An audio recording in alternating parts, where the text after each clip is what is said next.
¿Cómo puede una persona desaparecer en un hospital psiquiátrico rodeado de trabajadores, pacientes e internos sin dejar ningún rastro? Esto fue lo que pasó con Cecilia Giubileo, una médica cirujana que cumplía con su guardia habitual. Sin embargo, aquella noche del 16 de junio de 1985, algo oscuro y misterioso la llevó a desaparecer para siempre.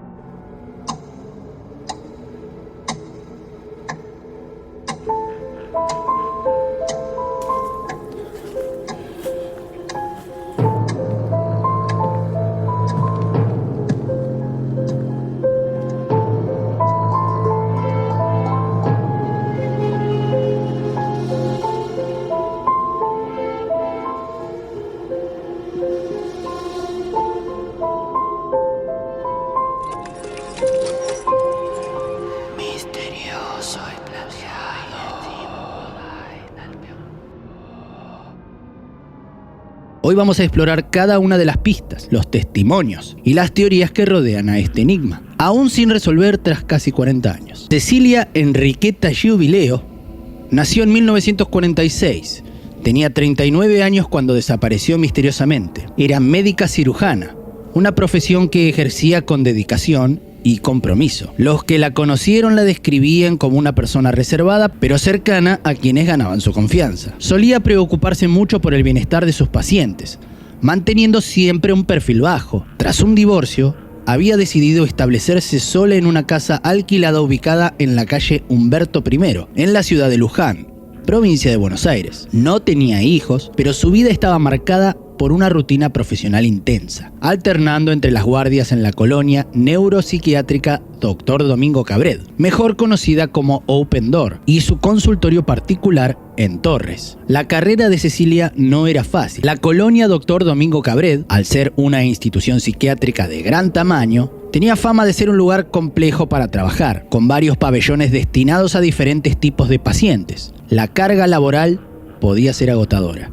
especialmente durante las guardias nocturnas. A pesar de eso, Cecilia no había manifestado ninguna intención de dejar su puesto o cambiar de vida. Los testimonios de sus colegas y amigas señalan que, aunque había mencionado que tenía algo terrible que contar, no parecía angustiada ni ansiosa en sus últimas apariciones. Este comentario intrigante se convirtió, con el tiempo, en un punto central para las especulaciones, ya que Cecilia no dio más detalles sobre lo que quería revelar. En retrospectiva, muchos se preguntan si lo que ella sabía podía haber tenido relación directa con su desaparición. ¿Habría descubierto algo inquietante en el hospital?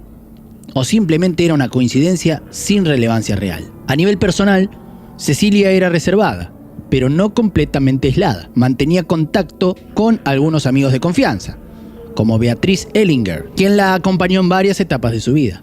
Sin embargo, no solía compartir aspectos muy íntimos o preocupaciones profundas con la mayoría de sus conocidos. Esto hace que las pocas declaraciones sobre su estado de ánimo antes de desaparecer cobren una mayor importancia en la investigación. Los hechos que rodean su vida, sus rutinas y ese misterioso comentario alimentaron las sospechas de que su desaparición no fue fortuita. A medida que avanzaba la investigación, se plantearon diferentes teorías sobre posibles conflictos en su entorno laboral, pero ninguna pudo ser confirmada. Cecilia se convirtió en un enigma, no solo por la desaparición en sí, sino también por la imagen de aparente normalidad que dejó antes de esa noche fatídica. Contexto del lugar de trabajo. La colonia neuropsiquiátrica Dr. Domingo Cabred, conocida popularmente como Colonia Open Door, fue el escenario donde ocurrió la desaparición de Cecilia Giubileo. Esta institución se encuentra en la localidad de Open Door, en el partido de Luján, provincia de Buenos Aires. Fundada en 1906, la colonia era una de las instituciones psiquiátricas más grandes y emblemáticas del país. A lo largo de los años,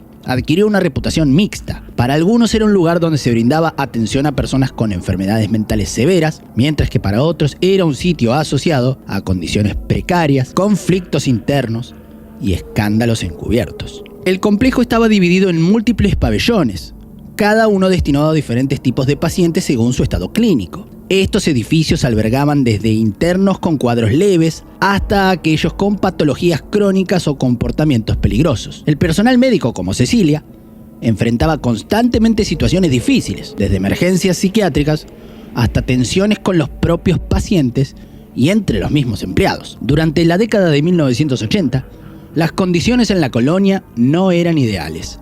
Los testimonios recopilados después de la desaparición revelaron la existencia de irregularidades administrativas y episodios que nunca llegaron a registrarse oficialmente. Algunos empleados mencionaron la presencia frecuente de personas externas, vehículos que ingresaban sin autorización o documentación, y situaciones extrañas que generaban rumores. Entre ellas, destacaba la mención de un Ford Falcon gris, un automóvil que apareció en el contexto de la desaparición de Cecilia y que, según testigos, habría ingresado y salido sin registro la misma noche en que ella desapareció.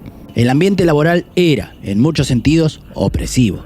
Aunque el hospital se regía por normas formales, la realidad cotidiana mostraba una falta de control sobre algunos sectores. Esto contribuía a un clima donde la desconfianza y el secretismo eran moneda corriente. Los empleados de menor rango, como enfermeros o camilleros, solían guardar silencio por miedo a represalias, lo que complicaba aún más cualquier intento de investigación interna. Para Cecilia, las guardias en ese lugar eran una constante en su trabajo.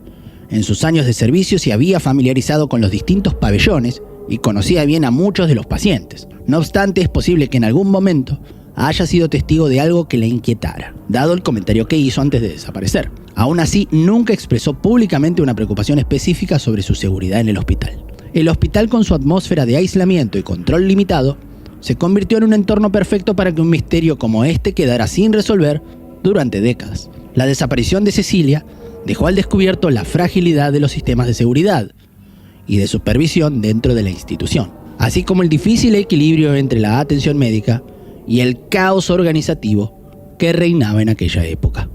La noche de la desaparición. La noche del 16 de junio de 1985 parecía una guardia rutinaria para Cecilia Jubileo. Alrededor de las 21:38 llegó a la colonia neuropsiquiátrica Dr. Domingo Cabred. Estacionó su Renault 6 de color verde claro cerca de la entrada y poco después firmó la planilla de guardia a las 21:45. Todo indicaba que sería una noche más de trabajo en un lugar que ya conocía bien. Cecilia realizó sus primeras tareas sin inconvenientes. Firmó un acta de defunción y luego atendió a un paciente con urticaria en el pabellón 7, uno de los edificios más concurridos de la colonia. Durante esa noche, algunos empleados, como el enfermero Orlando Novello y la supervisoria Nélida Onjuez, vieron a Cecilia mientras cumplía con sus labores.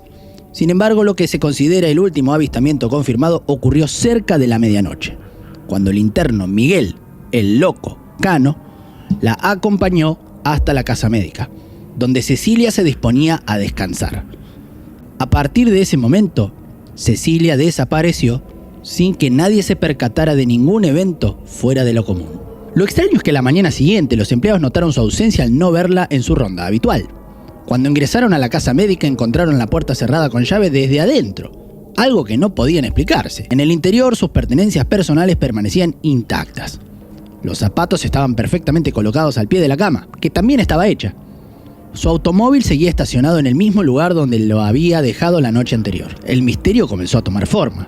No había signos de violencia ni evidencia clara de lo que había pasado. Algunos empleados recordaron haber visto esa noche un vehículo sospechoso, un Ford Falcon gris, que entró al hospital y salió sin dejar registro. Sin embargo, ese testimonio se presentaría mucho tiempo después, generando dudas sobre su exactitud. La desaparición de Cecilia Jubileo marcó el inicio de un enigma que hasta el día de hoy no tiene respuesta.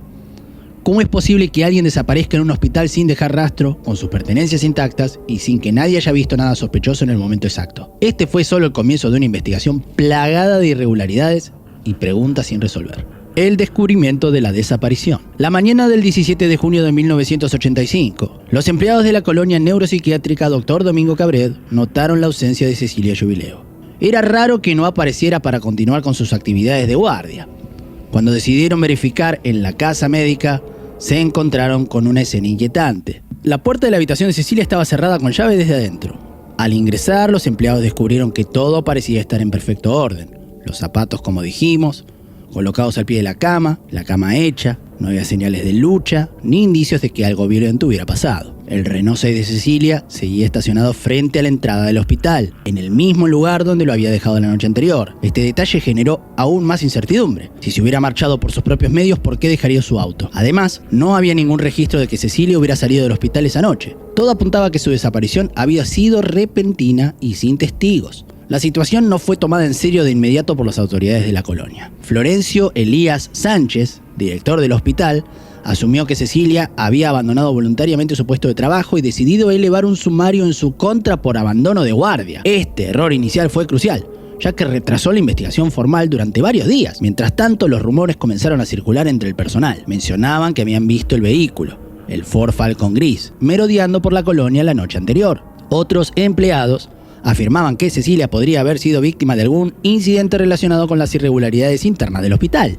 La desaparición finalmente fue denunciada oficialmente por la madre de Cecilia, María Josefa Lancetti de Giubileo, el 22 de junio de 1985. Esta demora en la denuncia y la falta de acción inmediata por parte de las autoridades complicaron la posibilidad de obtener pruebas clave en los días posteriores a su desaparición. La escena había sido contaminada. Los testimonios se presentaban de manera fragmentada y confusa, y los pocos indicios que pudieron haber existido se perdieron con el paso del tiempo. A medida que el caso avanzaba, se hizo evidente que algo oscuro podía estar oculto en la colonia Open Door. Los familiares de Cecilia insistieron en que ella no tenía razones para desaparecer voluntariamente. Era una profesional comprometida con su trabajo y con una vida relativamente estable, sin conflictos aparentes que pudieran explicar su ausencia. Pero a pesar de los esfuerzos de su familia y de algunas autoridades locales, el misterio profundizó con cada día que pasaba sin respuestas. Investigación inicial y obstáculos. La investigación sobre la desaparición de Cecilia Giubileo comenzó con un retraso significativo. Los primeros días fueron cruciales, pero la falta de acción inmediata por parte de las autoridades del hospital complicó el proceso. Como dijimos, el director Florencio Elías Sánchez no había considerado la ausencia de Cecilia como un hecho grave al principio. Al no encontrar indicios visibles de un delito, encima le abrió un sumario por abandono de guardia, lo que retrasó la denuncia y la intervención oficial. Cuando la madre hizo la denuncia el 22 de junio, ya habían pasado 5 días desde la desaparición.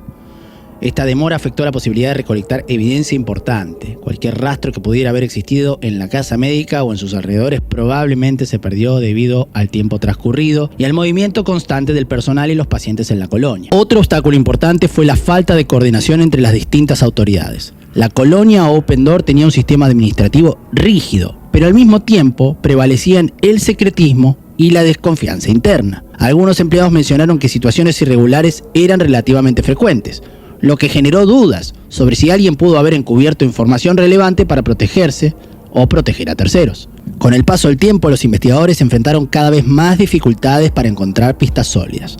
Las hipótesis comenzaron a multiplicarse, desde un posible secuestro hasta una desaparición forzada vinculada a secretos dentro del hospital. Sin embargo, ninguna línea de investigación logró avances concretos. La falta de pruebas físicas, combinada con la falta de cooperación interna, dejó a los investigadores prácticamente sin herramientas para esclarecer lo ocurrido. El expediente fue inicialmente caratulado como presunta privación ilegal de la libertad. El tiempo siguió pasando sin que se produjeran avances significativos. La familia de Cecilia presionó para que el caso se mantuviera activo, pero con el paso de los años, el interés de las autoridades se fue diluyendo. Finalmente, en el año 2000, la causa prescribió oficialmente, quedando caratulada como una simple búsqueda de paradero. Hasta el día de hoy sigue abierta en espera de que aparezcan nuevos datos.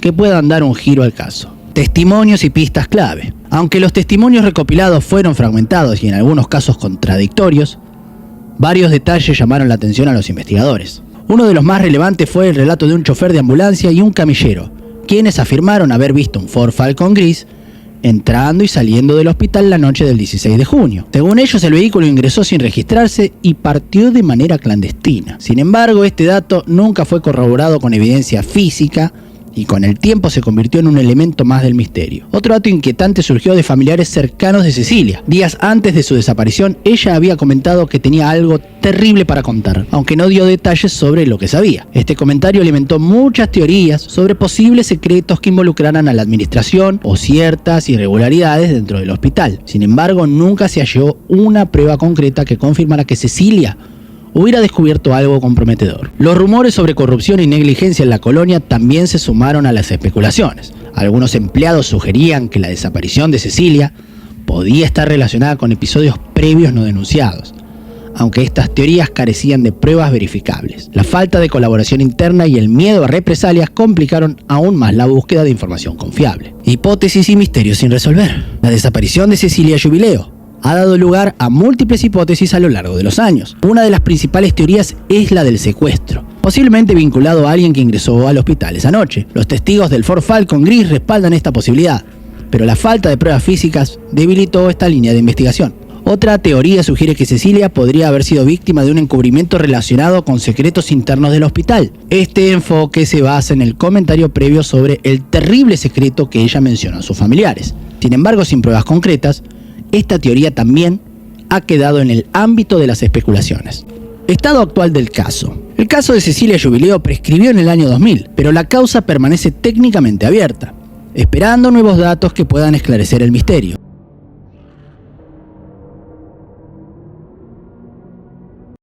El 2 de marzo de 1997, Bruno Gentiletti, de solo 8 años, desapareció en el balneario La Florida, en Rosario. Nadie sabe cómo, ni por qué, pero aquel día se sembró un misterio que, hasta hoy, sigue persiguiendo a su familia y al país entero. Bruno Alberto Gentiletti nació el 18 de junio de 1988 en Las Rosas, Santa Fe. Era el tercer hijo de Marisa Holguín y de Claudio Gentiletti. Creció en una familia numerosa, con 4 hermanos: Belén, Martín, Franco y Gisela. Bruno era un niño alegre, sociable y muy cariñoso. Le encantaban las aventuras al aire libre y el fútbol, como cualquier niño de su edad. Siempre tenía una sonrisa fácil y disfrutaba de pasar tiempo con su familia y amigos. Para su madre, Marisa, Bruno era un niño curioso e inquieto, pero también responsable y protector con sus hermanos menores. La familia siempre lo recuerda como un ser lleno de vida, alguien imposible de olvidar. El día de la desaparición, el domingo 2 de marzo de 1997, la familia Gentiletti viajó desde Las Rosas, Santa Fe, hasta Rosario, para pasar un día de descanso en el balneario La Florida.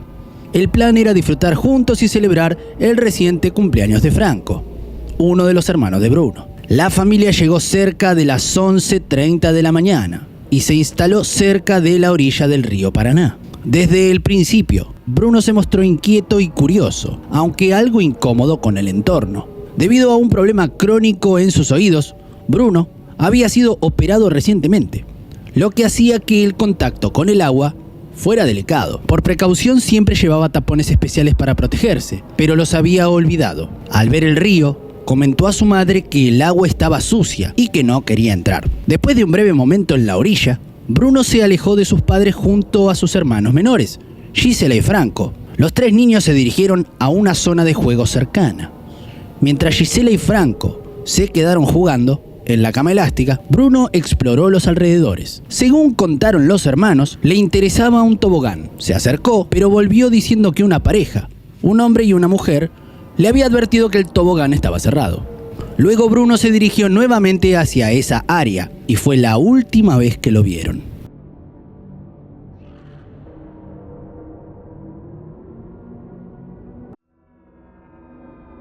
Al cabo de unos minutos, Gisela y Franco regresaron a la sombrilla donde estaba su madre.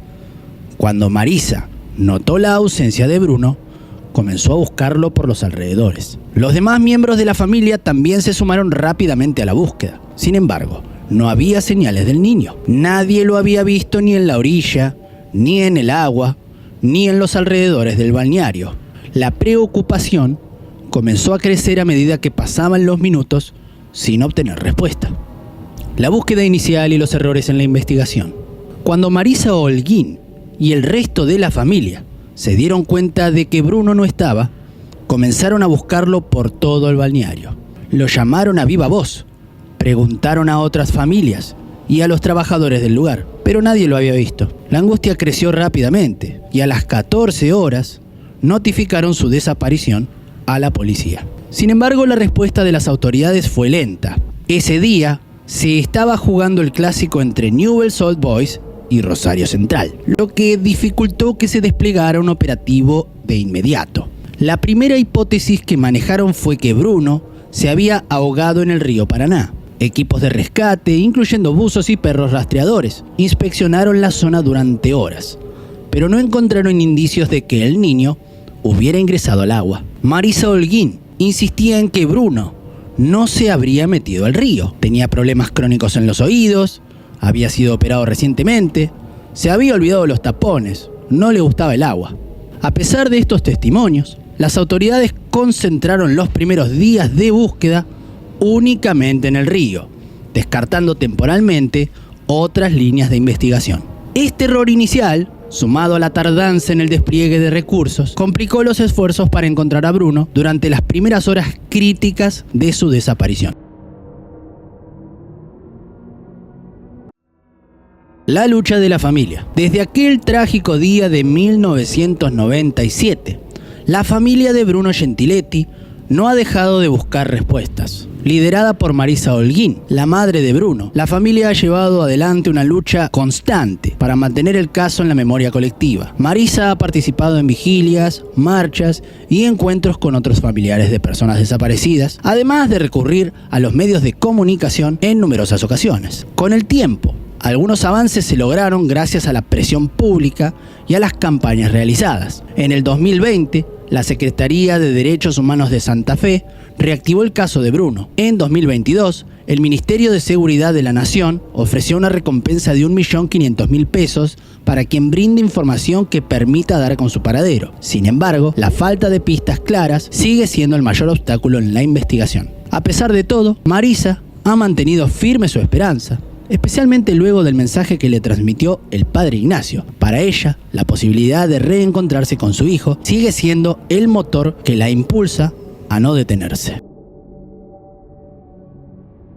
A más de 25 años de la desaparición de Bruno Gentiletti, el caso sigue sin resolverse. Sin embargo, su familia no ha perdido la esperanza. Mantener viva su memoria es fundamental para que la sociedad no olvide y para que las autoridades continúen buscando respuestas. Si tenés información sobre este caso, por mínima que sea, podés comunicarte con las autoridades o la familia de Bruno. La verdad sigue siendo un anhelo pendiente, pero la esperanza se mantiene intacta. Recordamos, en el momento de su desaparición, Bruno Gentiletti tenía 8 años. Su familia lo describe de contextura pequeña, con una altura aproximada en ese momento de 1.25 metros. Tenía cabello rubio claro, corto y ojos verdes. Bruno también presentaba algunas características particulares.